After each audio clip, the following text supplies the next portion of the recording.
Bab 6. Rizal, budak kampung yang tak reti tipu. Rizal mula bekerja di sebuah bengkel motosikal di Gombak sejak berumur 18 tahun. Dia dikenali sebagai seorang yang rajin dan jujur hingga digelar oleh pelanggan tetap sebagai budak kampung yang tak reti tipu. Namun di sebalik senyumannya yang tenang, Rizal menyimpan satu sisi gelap. Sifat marah yang dipendam dalam diam, yang hanya muncul apabila prinsipnya dicabar. Menjelang usia 27 tahun, hasil titik peluh dan simpanan yang dikumpul sedikit demi sedikit, Rizal berjaya membuka bengkel motosikalnya sendiri. Ia menjadi lambang kejayaan anak muda luar bandar yang berdikari. Namun, kebahagiaan itu tidak bertahan lama. Satu malam, bengkel itu terbakar. Api marak tanpa ampun, memusnahkan segala alat, dokumen dan impian yang dibina bertahun-tahun. Penduduk setempat percaya kebakaran itu bukan kemalangan biasa. Ia dikaitkan dengan dendam khianat seseorang yang pernah dimarahi teruk oleh Rizal. Mungkin tanpa sengaja, tenang yang terluka. Tanpa bengkel, Rizal hilang punca rezeki. Demi kelangsungan hidup, dia menerima kerja sebagai pengawal keselamatan di sebuah kilang elektronik. Walaupun tugasnya kini jauh dari dunia enjin dan minyak hitam yang pernah menjadi darah dagingnya, Rizal tetap memegang prinsip jujur, tidak menipu dan tidak tunduk kepada sesiapa yang cuba menjatuhkannya. Di tempat kerja, Rizal bertemu semula dengan seorang rakan lama dari Chowkit. Rakan itu memperkenalkannya kepada pil penenang. Benda ni buat kau lupa semua tekanan hidup. Kau boleh tidur macam bayi, katanya. Rizal, yang ketika itu sedang bergelut dengan kehilangan dan tekanan hidup, percaya sepenuhnya. Dia mula mengambil pil tidur. Dari seorang yang pemarah, Rizal menjadi tenang. Namun ketenangan itu bersifat sementara. Apabila pil tidur tidak lagi berkesan, Rizal beralih kepada syabu dan heroin, tanpa sedar bahawa dia sedang mengulangi jejak kelam ibu bapanya. Penangkapan dan penjara.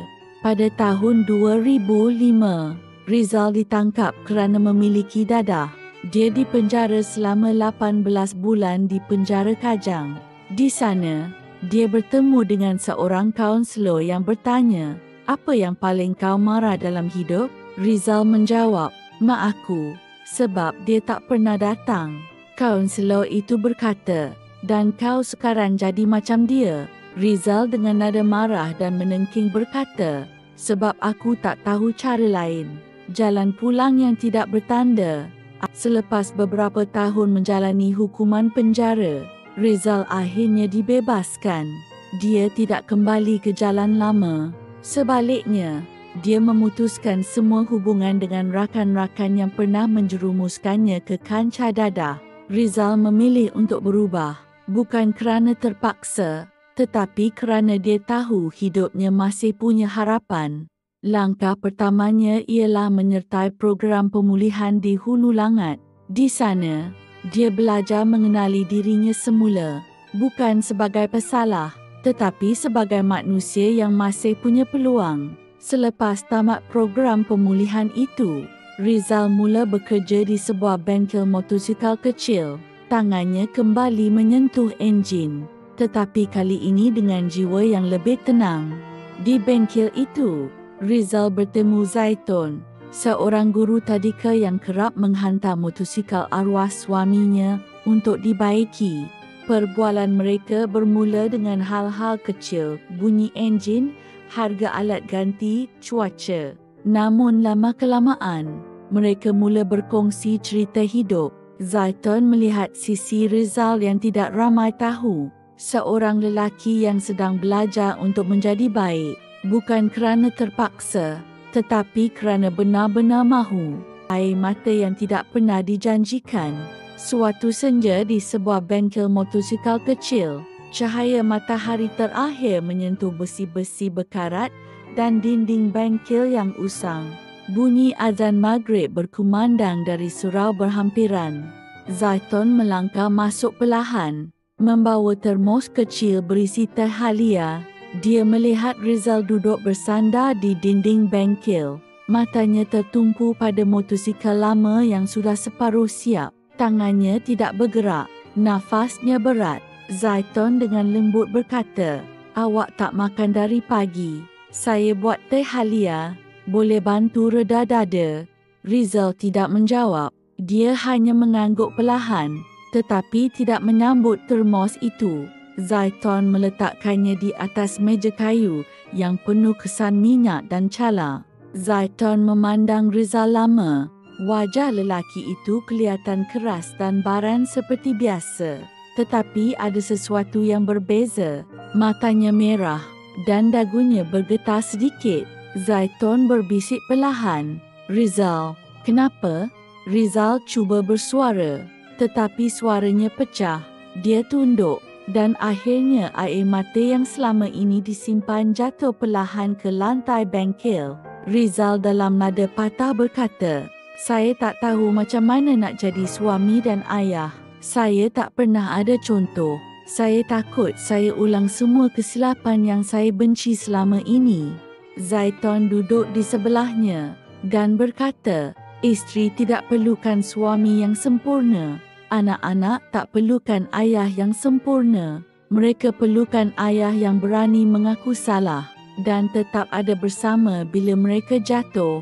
Rizal menangis dalam diam, tangisan yang tidak meraung, tetapi cukup untuk menggoncang dinding-dinding dalam dirinya. Zaitun tidak cuba menenangkan. Dia hanya ada di sisi Rizal, sebagai saksi, sebagai pelindung, sebagai cahaya kecil dalam bengkel yang hampir gelap. Lampu bengkel menyala perlahan. Di luar, azan selesai.